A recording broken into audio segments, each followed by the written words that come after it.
35. gebelik haftasında sizinle özellikle hastane hususu hakkında konuşmak istiyorum. Beyin gelişimini desteklemek için siz anne adayları neler yapabilirsiniz? O zaman doktorunuzla ne konuştuysanız o geçerli olur dediler ama benim biraz kafamda soru işareti kaldı bu konuda. Merhaba sevgili dostlar, 35. gebelik haftamıza hoş geldiniz. Merhabalar, hoş geldiniz. 35. gebelik haftamızda ve sonrasında gebelik yolculuğumuza artık İstanbul'da devam edeceğiz. Allah kısmet ederse doğum da burada olacak. Bakalım son haftalarda bizleri neler bekleyecek? Heyecanla bekliyoruz. Bu arada sizler nasılsınız? Hazırlıklar nasıl gidiyor?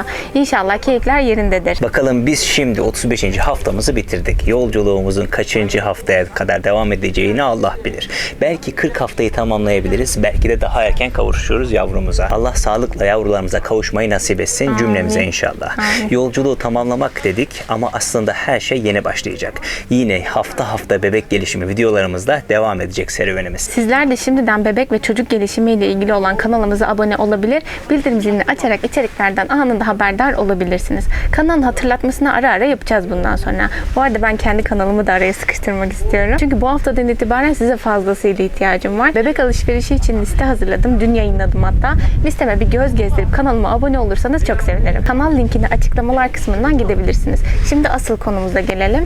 Dolu dolu bir hafta oldu 35. hafta. Hatta bundan sonra da haftalar, günler böyle dop dolu geçecek gibi görünüyor. O zaman yavaş yavaş başlayalım istersen. 35. gebelik haftamızda bebeğimizin ölçülerine bakacak olursak boyu ortalama 46-47 santim, 2400 gram ağırlığında ortalama bir kavun boyutlarında diyebiliriz. Bu dediğimiz ölçüler ortalama ölçülerdir tabii ki. Sizin bebeğiniz bu değerlerin yukarısında ya da aşağısında olabilir. Her zaman söylediğimiz gibi doktorunuz olumsuz bir şey söylemediği sürece kendinizi diğer anne adaylarıyla karşılaştırmamalısınız. 35 haftalık gebelik bilgilendirme videosuna ise sağ üstten çıkan bildiriden veya açıklama kısmındaki linklerden ulaşabilirsiniz. Evet Rabia'cığım, bu hafta bensiz geçti. Bu hafta ne gibi tecrübelerle karşılaştın? Biraz da sen anlat istersen. Aynen öyle. Dop dolu ve oldukça kendimi yorgun hissettiğim bir hafta oldu. Bu hafta gelir gelmez hastane araştırmasına giriştim. Cuma günü geldim. Pazartesi gününe randevu almıştım. Arada hiç boşluk bırakmak istemedim. Hatta şöyle yaptım. Pazartesi bir hastaneye, salı başka bir hastaneye randevu aldım. Pazartesi eğer çok olumsuz geçerse salı diğer hastaneye giderim diye düşündüm. Ama pazartesi günü muayene gayet iyi geçti. Diğerini erteledim şimdilik. Muayeneden genel olarak bahsedecek olursam bizim de bu hafta bebeğimizin ölçüleri haftasıyla uyumluydu. Doktora ilk kez gittiğim için oldukça detaylı inceledi. Hatta bu zamana kadarki en uzun ultrason incelemesi bile oldu diyebilirim. 35. gebelik haftasında sizinle özellikle hastane hususu hakkında konuşmak istiyorum. Çünkü gerçekten çok ama çok önemli bir konu. Özellikle doktor araştırmasına doğuma yakın bir zamanda başlıyorsanız ya da son haftalarda herhangi bir aksilik olduysa, yeni bir hastaneyle görüşmeniz gerekiyorsa telaşlanmayın. Geç kalmadınız yani, merak etmeyin. Tabii ki en güzeli erkenden bir doktor üzerinde karar kılmak ama bazen şartlar istediğimiz gibi olamayabiliyor. Bizim elimizden gelen tek şey var olan şartları en verimli bir şekilde kullanmak olacaktır. Örneğin biz doktor araştırması yaparken nelere dikkat ettik ondan bahsetmek istiyorum. Hastaneden randevu almadan önce hastaneyi, doktoru ve hastanenin doğumla ilgili şartlarını internette çeşitli yerlerden, forum sitelerinden araştırdık. Etrafınızda yeni doğum yapmış tanıdıklarınız varsa çekinmeden onlara bol bol soru sormalısınız. Aklınızda herhangi bir çelişki kalmasın doğuma girmeden önce. Aynen. Tek bir hastane üzerinde de yoğunlaşılmasını tercih etmeyin. Eğer devlet hastanesi tercih edecekseniz hastanenin anne dostu hastane olmasına da dikkat etmelisiniz. Ben araştırmalarıma Şırnak'tayken başlamıştım. Gelir gelmez vakit kaybetmeden randevumu aldım ve hastaneye gittim. Doktor gayet ilgiliydi. Aklımdaki tüm sorularımı tek tek cevapladı. Doğum hakkında çeşitli sorularım vardı ama doğum sürecini bir 15 gün sonra tekrar gittiğimde konuşmanın daha doğru olacağına karar verdik. Doğumda benim için en önemli kriter Barış'ın yanımda olması. Doktorla bu konuda anlaştık ama hasta hakları bölümü bunun mümkün olamadığını söyledi. Doktorla anlaştığımı anlatınca o zaman doktorunuzla ne konuştuysanız o geçerli olur dediler ama benim biraz kafamda soru işareti kaldı bu konuda.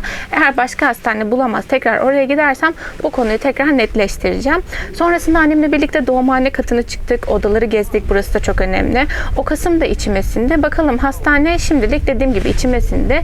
Eve de arabayla yaklaşık 20 dakika mesafede. Yakın yani. Bir de birkaç yeni doğum yapmış yakınımızın bize önerdiği bir hastane daha var. 10 gün sonra oraya gideceğim. Aynı şekilde orayı da değerlendireceğim. O hastane eve 1 saat mesafede. Tabii o da trafik olmazsa. Aynen. İlk doğum için özellikle hastane tercihinizi, eğer herhangi bir acil sağlık probleminiz yoksa evinize 1 saat gibi mesafeli hastaneyi tercih edebilirsiniz. Ama her ihtimale karşı yakın bir hastanede aklınızın köşesinde bulunmalı. Ben de o yüzden zaten ilk etapta yakın olan hastaneden başlamak istedim. Allah korusun hani Allah göstermesin son anda acil bir durum söz konusu olursa yakındaki hastaneyi tercih edeceğim. Hastane konusundan sonra bu hafta nasıl geçti biraz da ondan bahsetmek istiyorum.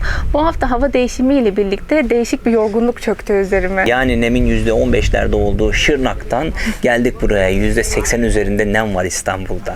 O yüzden bu gayet normal. Ben de dün geldim. Gayet hissedilir bir derecede hissediyorum bunu. Vallahi daha rahat nefes alıyorum şu anda. O yüzden çok mutluyum. Hala nefes yettiremiyorum. Orası ayrı bir konu ama en azından nefes alırken burnum yanmıyor.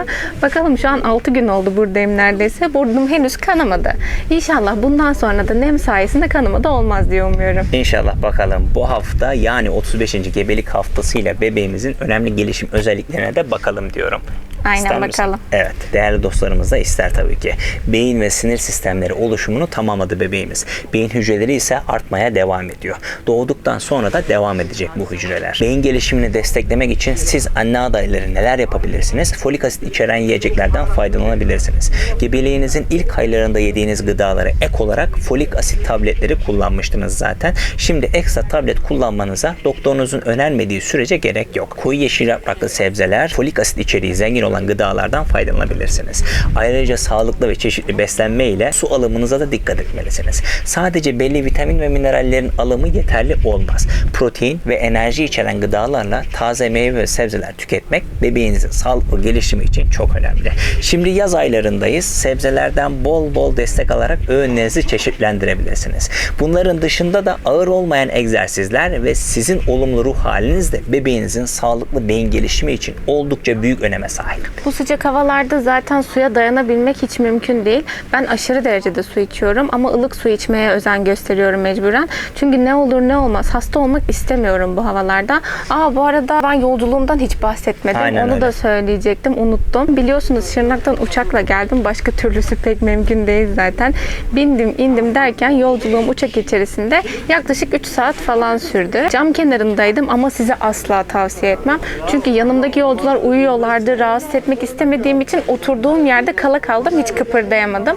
Sonrasında çok rahatsız oldum. Ayaklarım şişti, ağrıdı. Ben de ayrıca şiştim. Hiç uyuyamadım yani. Berbat geçti. Biraz ayaklanmak iyi gelecekti halbuki. Zaten ayrıyetten maskeliyiz. O yüzden bu zamana kadarki en zor ve yorucu uçak yolculuğum oldu. O zaman diğer anne adayları uçak ile seyahat edecekse bu hususa dikkat etmeliler diyebiliriz. Aynen. Değil mi? Koltuğunuzu koridor kenarında seçmeye özen göstermelisiniz. Uçakta çok fazla oturur pozisyonda kalmamalısınız. Evet Rabia'cığım 35. gebelik haftasına dair aktarmak istediklerim var mı daha fazla? Yok Barış bu kadardı. Umarım video sizler için faydalı olmuştur. Haftam yorucu geçti. Anlatması ayrı bir kez daha yordu beni açıkçası. Sizin haftanız nasıldı? Sizler de benim gibi koşuşturma halinde misiniz?